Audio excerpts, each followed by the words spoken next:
तो उसके बताने का ढंग देखिए। वो कहता महाराज आपने राजा नृग का नाम सुना होगा। नृगो नाम नरेंद्रो अहम इक्ष्वाकुतनया प्रभो दानिस्वाख्याय मानेषु यदि ते कर्णं स्पर्शमम्।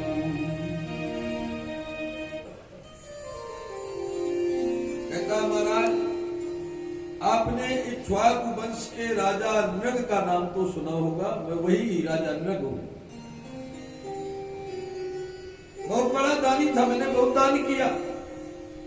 दानिस्वाख्याय मानेषु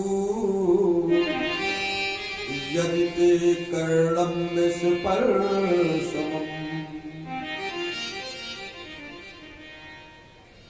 भगवान बोले भैया जब इतने बड़े दानी थे तो गिरगिट कैसे बन गए? जब इतना दान किया तुमने जीवन में तो गिरगिट की योनि में कैसे पहुंच गए? लगता है ऐसे ही दान किया होगा, थोड़ा बड़ा संसार के देखने में लोग ज्यादा करते हैं ना, वैसा तुमने भी किया होगा। वो कहता नहीं महाराज मैंने हजारों गऊओं का दान किया। भगवान कहते हैं तो गऊओं का भी दान किया होगा तो बूढ़ी बूढ़ी गऊओं का दान किया होगा। ब्राह्मण को लोग बूढ़ी गैया ही देते हैं, बोले बूढ़ी गाय का दान किया होगा। न कहता नहीं महाराज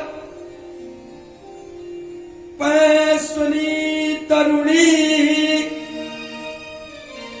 शील रूप गुणोपपन्ना कपिला हे मुसृंगी न्यायार्जिता रूप पुरा सवत्सः दुकूल माला भरणा ददावहम। बोले महाराज बूढ़ी गऊओं का नहीं, मैंने जिन गायों का दान किया वो एक से एक सुंदर दूध को देने वाली एकदम नई तरुणी कपिला हेम श्रृंगी सुंदर सुंदर गऊओं का दान किया। उनके सींग और खुर स्वर्ण और चांदियों से सुसज्जित करा करके मैंने लाखों गऊएं दान में दे दी। भगवान बोले इतना दान किया फिर भी गिरगिट क्यों बन गए?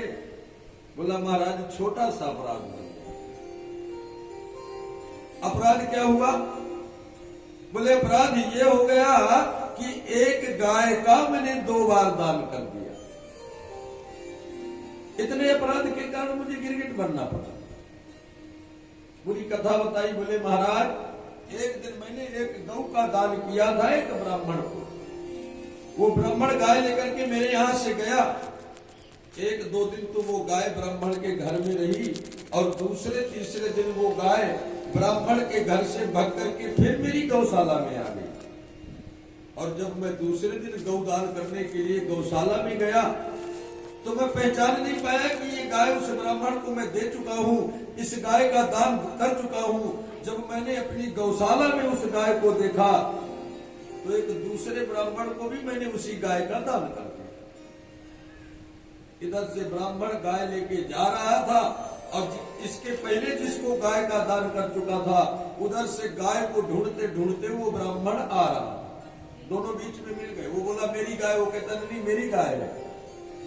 वो बोला मैंने राजा से लिया है, मुझको राजा ने दिया है। वो बोला आज के 3 दिन पहले राजा ने मुझको यही गाय दिया और आज तुमको यही गाय राजा ने दिया है। बोले चलो राजा के पास।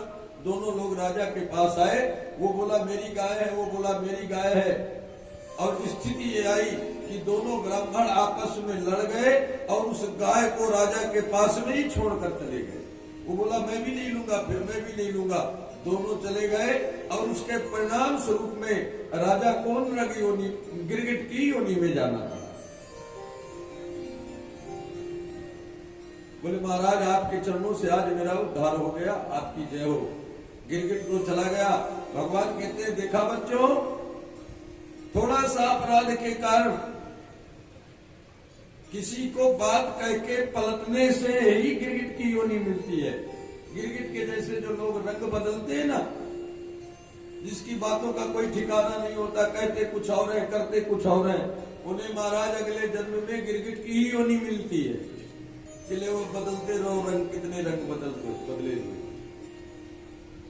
भगवान ने बच्चों को समझाया, इसलिए हे बच्चों, कभी भी भूल करके ब्राह्मण और संतों से ऐसी कोई बात नहीं करना चाहिए जिससे उन्हें कष्ट पहुंचाए और उनके कष्ट के कारण भी हमें कष्ट दे। ना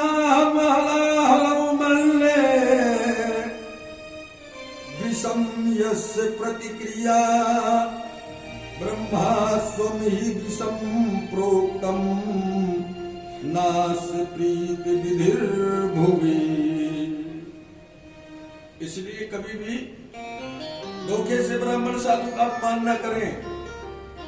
तुलसी बाबा कहते काल दंडो हरि चक्र करा, काल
भगवान ने बच्चों को समझाया। इधर धीरे धीरे गर्मी का महीना आ गया। जब गर्मी का महीना आया तो बलराम जी पहुंचे, भगवान से कहने लगे कन्हैया अब गर्मी का महीना आ गया, मेरा मन कहता है 2 महीने गर्मियों की छुट्टी में हम लोग वृंदावन चलते हैं, वृंदावन में 2 महीने व्यतीत करेंगे। भगवान कहते नहीं नहीं हमें तो समय नहीं, आपको जाना है तो आप जाओ। और 2 महीने के लिए श्री दाऊ जी महाराज द्वारिका से वृंदावन पधारे। 2 महीने का सत्संग होता रहा, आनंद लेते रहे। एक दिन सब ग्वाल बाल बोले दाऊ जी चलो आज यमुना नहाने चलते हैं। दाऊ जी बोले गर्मी का महीना उतनी दूर कौन जाएगा, अगर आप लोग कहो तो हम यमुना को यही बुला लेते हैं। ग्वाल बाल बोले ठीक है भैया बुला लो यहीं पे। दाऊ जी ने यमुना को आदेश दिया, अरे यमुना तू यहीं पर आकर के वृंदावन के पास से बहने लग। पहले वृंदावन से थोड़ा दूर बहती थी यमुना, लेकिन दाऊ जी की कृपा है कि वृंदावन के समीप से बहने लगी। जब दाऊ जी ने यमुना को कहा अरे यमुना तू वृंदावन से आकर के बहने लग, यमुना बोली महाराज अब इस तरह से मैं घर घर नहलाने जाऊंगी तो यही करती रहूंगी साल भर, कोई नहीं आना चाहता, सब लोग ये कहते हैं यहीं आ जाओ। भैया जहां पाओ वहीं रख दो, अब बैठ के सुनो आराम से, जहां पाओ वहीं रख दो। जरूरी नहीं है कि भगवान के सर में रखो, जहां जगह मिले वहीं रखो। 2 महीने की गर्मी की छुट्टी बोले वहीं व्यतीत करेंगे। द्वय मासों तत्र चवार श्रीन मधुम माधुमेव च। चैत्र और वैशाख 2 महीने के लिए दाऊद जी वृंदावन पधारे